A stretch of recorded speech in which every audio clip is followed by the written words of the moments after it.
Кошмар! Боже мой, Маша! Блядь. Ужас, ужас. Galutinis atpildas oficialiai prasidėjo, o Rusijos sostinė Maskva dega. Vos prieš kelias dienas Putinas įvykdė įsivaizduojamą karo nusikaltimą. 48 valandas bombardavo nekaltus civilius Ukrainoje. Tai buvo viena didžiausių atakų, kurias Rusija surengė nuo šio karo pradžios. Tačiau jis pamiršo vieną dalyką. Dabar 2026, o ne 2022. Ukrainos atsakas buvo milžiniškas ir taip pat precedento neturintis. Ukraina smogė Maskvai tokia didžiulė ataka, kokios sostinė nematė nuo Antrojo pasaulinio karo laikų. Daugiau nei 1000 atakos dronų visiškai perkrovė Putino oro gynybos sistemas, paversdami jo nepaliečiamą sostinę tikra karo zona. Išsigandusi Maskvos elitas dabar tiesiog stebi, kaip jų pačių kariuomenė per paniką netyčia susprogdina jų pačių daugiabučius namus. Karas oficialiai pasiekė pačią Rusiją. Medžiotojas tapo grobiu, o Putinas neturi ko kaltinti, tik save patį. Visa tai prasidėjo nuo jo klaidos. Milžiniškos klaidos, kuri bus įrašyta istorija. Vos prieš kelias dienas, gegužės 15-ąją, Rusija surengė didžiulę smūgių bangą Ukrainos taikiniams. Nužudė mažiausiai 25 žmonės ir sužeidė dar šimtus. Ukrainos sostinėje Kijeve Rusija taikėsi į 9-aukštį daugiabutį. Tai buvo civilinis pastatas. Čia žuvo 24 žmonės, iš jų 3 vaikai. Jiems buvo 12, 15 ir 17 metų. Jie net nespėjo sulaukti pilnametystės.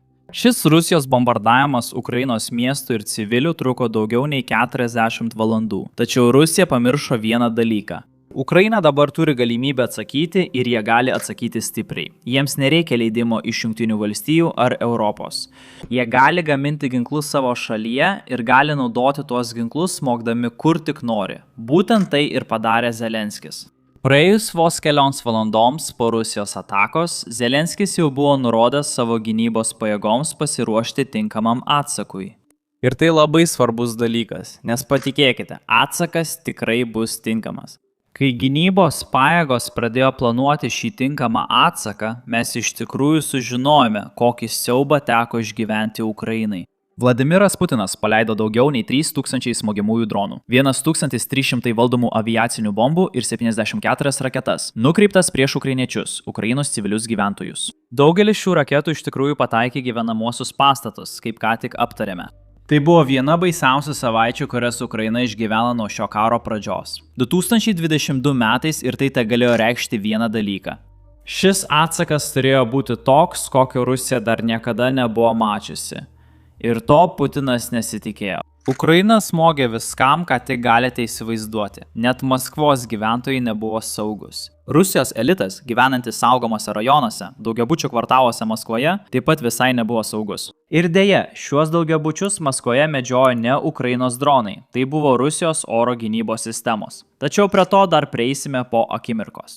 Tęskime, kas tiksliai įvyko. Ukraina surengė didžiausią ataką, kokią Maskva yra patyrusi nuo Antrojo pasaulinio karo. Tai buvo daugiau nei prieš 80 metų. Dabar priežastis, kodėl tai buvo toks didelis įvykis, ypač atakos Maskvoje, yra ta, kad pažiūrėkite į oro gynybą ir kur Putinas ją išdėstė. Jis sukūrė 4 daugiasluoksnės oro gynybos žiedus, kad apsaugotų Maskvą, savo sostinę, didžiausią Rusijos miestą. Dėl tokios sistemos Maskvos gyventojai jautėsi palyginti saugus. Ir būtent tada prasidėjo panika, kai jie pradėjo matyti Ukrainos dronus, nevaržomai skraidančius virš Maskvos dangaus. Tai nebuvo 1 ar 2 dronai, jų buvo tūkstančiai ir mes tai netrukus parodysime. Bet pirmiausia, pažiūrėkite į rusų reakciją, kai dronai pradėjo skraidyti. Dar vienas kažkur skrenda. Štai jis. Štai jis, mažasis. Kodėl jis viršuje? Tai Jauza, po velnių. Jau antras kalė. Tikriausiai taikosi į mano rajoną. Antrasis tikrai skrenda. Ir vėl nepataikė.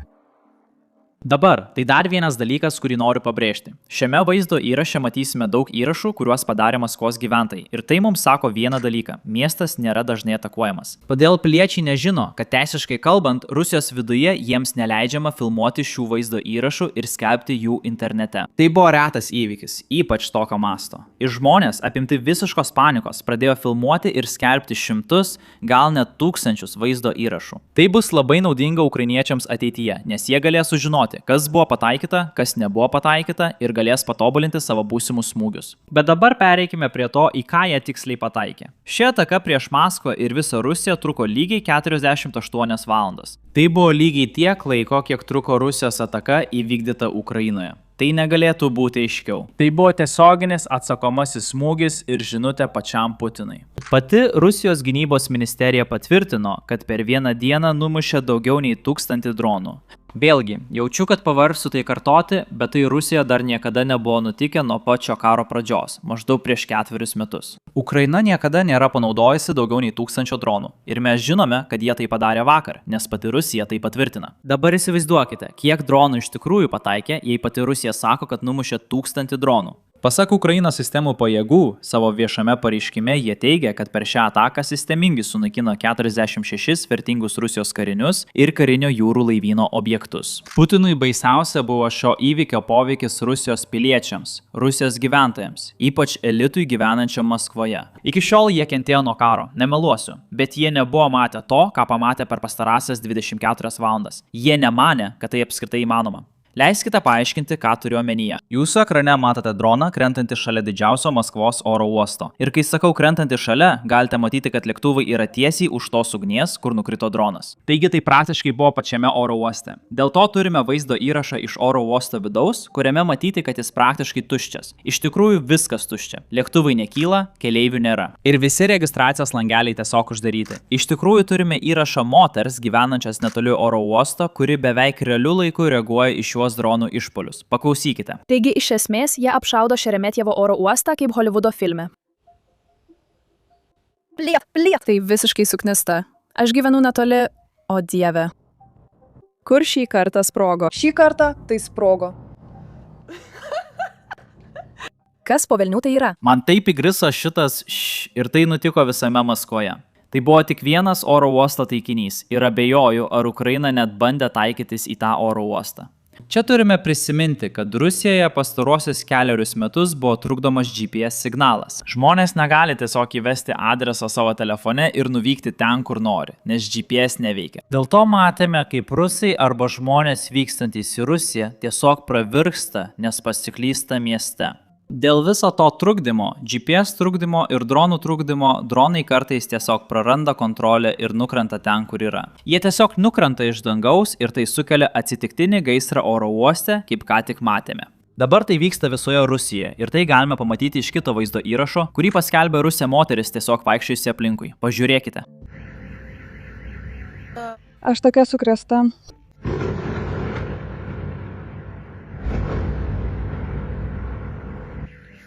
Aš niekada anksčiau nesu buvusi tokia išsigandusi.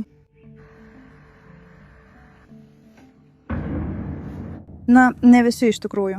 Atrodo, kad visi kraunasi daiktus ir išvyksta. Ir jei apsidairysi, gali pamatyti, kad visi pagaliau išeina pro duris.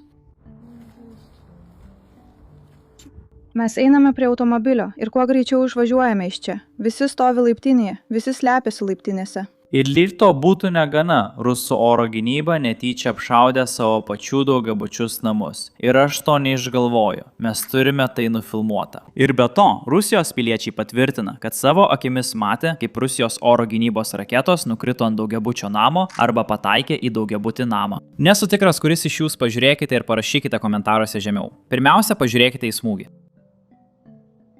Velnias.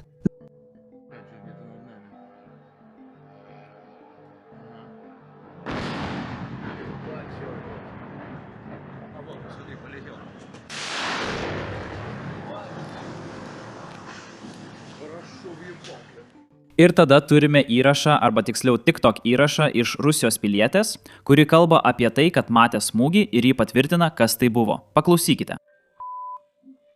Jie iš esmės pataikė į oro gynybą. Pataikė į pastatą šalia. Ta, kuris yra kitoje gatvės pusėje. Blet,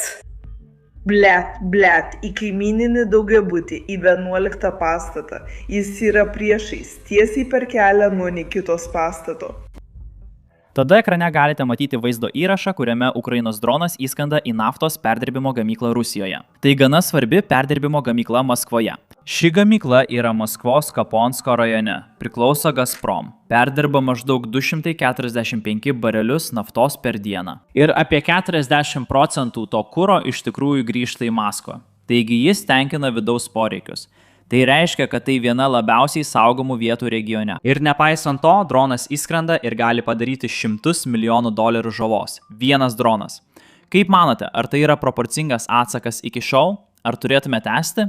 Manau, kad turėtume tęsti. Nes juk ne Ukraina pradėjo karą. Karą pradėjo Rusija. Taigi Rusija dabar negali nuspręsti sustabdyti karo vien todėl, kad ukrainiečiai atsako. Taip pat buvo smogta kuro pakrovimo stočiai Drunusko kaime. Gaisras buvo toks didelis, kad jį buvo galima matyti iš daugelio kilometrų atstumo. Smūgiai taip pat apėmė FSB patrulinį laivą Kapijanške, oro gynybos sistemą Luhanške ir žinoma Juodosios jūros laivyno ryšius Kryme bei kelis skirtingus vadavietės. Ukraina smogė Rusijai vandenyje, ore ir žinoma sausumoje. Nebuvo kur pasislėpti. Kaip sakiau pradžioje, medžiotojai tapo medžiojamaisiais. Daugeliui rusų tai buvo blogiausias jų košmaras. Panika buvo tokia didelė, kad ją galime girdėti įrašuose, kuriuose rusai pasakojo apie savo išgyvenimus. Būtent tai pastaruosius 4 metus jautėsi ukrainiečiai. Didžiąją šio karo dalį Rusija galėjo smogti Ukrainai beveik be jokių pasiekmių. Ukraina atsakydavo, bet tai nebuvo proporcinga. O dabar Ukrainos atsakas tampa labai proporcingas. Taigi pažiūrėkite į šią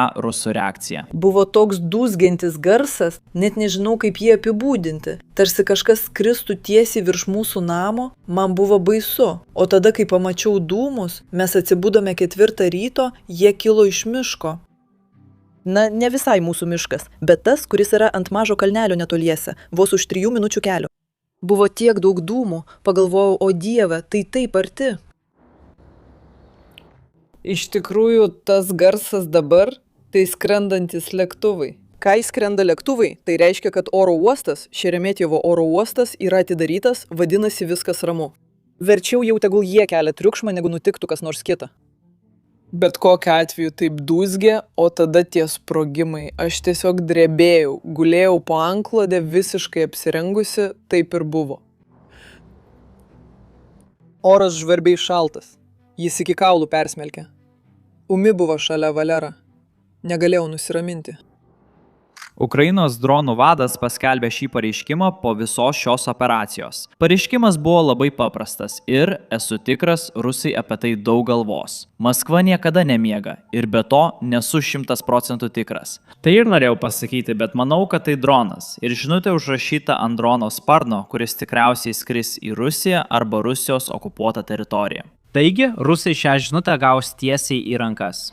Vienašalė taikaus gyvenimo prenumerata atšaukta. Svarbu įsitraukti į tinkamą pokalbį, bet dar svarbiau yra menas išeiti vienam. Iš esmės, jei Putinas nori išsigelbėti, jis turi nutraukti karą ir atitraukti Rusijos kariuomenę. Prezidentas Zelenskis taip pat paskelbė pareiškimą, kuriame iš esmės paaiškino, kad šis Ukrainos surengtas išpuolis buvo visiškai pateisinamas atsakas dėl Rusijos įvykdyto išpuolio. Pažiūrėkite, mūsų atsakas į Rusijos karo vilkinimą ir jos atakas prieš mūsų miestus bei bendruomenės yra visiškai pateisinamas. Šį kartą Ukrainos tolimojo nuotolio smūgiai pasiekė Maskvos regioną ir mes aiškiai sakome rusams, kad jų valstybė turi nutraukti karą. Ukrainos dronų ir raketų gamintojai tęsia savo darbą. Esu dėkingas Ukrainos saugumo tarnybai ir visoms Ukrainos gynybos pajėgoms už jų apsaugą ir tikslumą. Atstumas nuo Ukrainos valstybinės sienos yra daugiau nei 500 km, maždaug 300 mylių. Rusijos oro gynybos koncentracija Maskvos regione yra didžiausia, tačiau Ukraina visą tai įveikė. Šlovė Ukrainai. Situacija rusams tapo tokia bloga, kad jie dabar atviri pokalbiams su Europa. Ir tai yra pareiškimas, kurį paskelbė Kremliaus atstovas spaudai. Peskovas sako, kad Kremlius suinteresuotas atkurti dialogą su Ukraina. Tai įvyksta gegužės 17 dieną iškart po Maskvos atakos. Spėkite kodėl. Jeigu galite, parašykite komentaruose, kodėl jis tai sako būtent dabar. Deja, jis tai sako tik dėl viešumos. Jis iš tikrųjų nenurodo tikrosios priežasties kodėl. Ir be to, Rusijos visuomenė už Maskvos ribų, na, jų naujienos nėra tos pačios, kurias jūs gaunate iš šio vaizdo įrašo. Rusijos visuomeniai, kuri nemato savo akimis, kas vyksta, gali būti, kad jie niekada nesužinos, kas tiksliai įvyko, nes būtent tai rodo Rusijos naujienų kanalai. Paklausykite patys. Praėjusią naktį ir šį rytą oro gynybos pajėgos atrėmė vieną iš didžiausių Ukrainos bepiločių atakų per visą specialiąją karinę operaciją. Bet pirmiausia apie didelio masto Ukrainos bepiločių atakos prieš sostinės regioną atrėmimą. Kaip pranešė Maskvos meras Sergejus Sobjaninas, oro gynybos sistemos per pastarąsias 24 valandas numušė daugiau nei 120 bepiločių orlaivių. Buvo atremta viena iš didžiausių Ukrainos bepiločių atakų, įskaitant ir prieš sostinės regioną. Degė naftos perdirbimo gamyklos, degė fabrikai, o Rusijos naujienos, Kremliui priklausanti valstybinė žiniasklaida, sako, ei, mes atrėmėme ataką. Bet matote, situacija tampa tokia pasibjaurėtina, kad net Rusijos karo tinklaraštininkai pasisako prieš Kremliaus propagandą. Šie karo tinklaraštininkai yra dideli šios invazijos, kurią pradėjo Putinas, šalininkai. Tačiau viskas vyksta taip siaubingai blogai, kad jie dabar atsigręžia prieš Kremlių. Ir šis pareiškimas, kurį tuoj pažiūrėsime, yra iš Romanovo, vieno iš didžiausių karo tinklaraštininkų Rusijoje. Pažiūrėkite, ką jis pasakė. Jei savo akimis matote kažką, kas prieštarauja oficialių šaltinių pareiškimams, netikėkite savo akimis.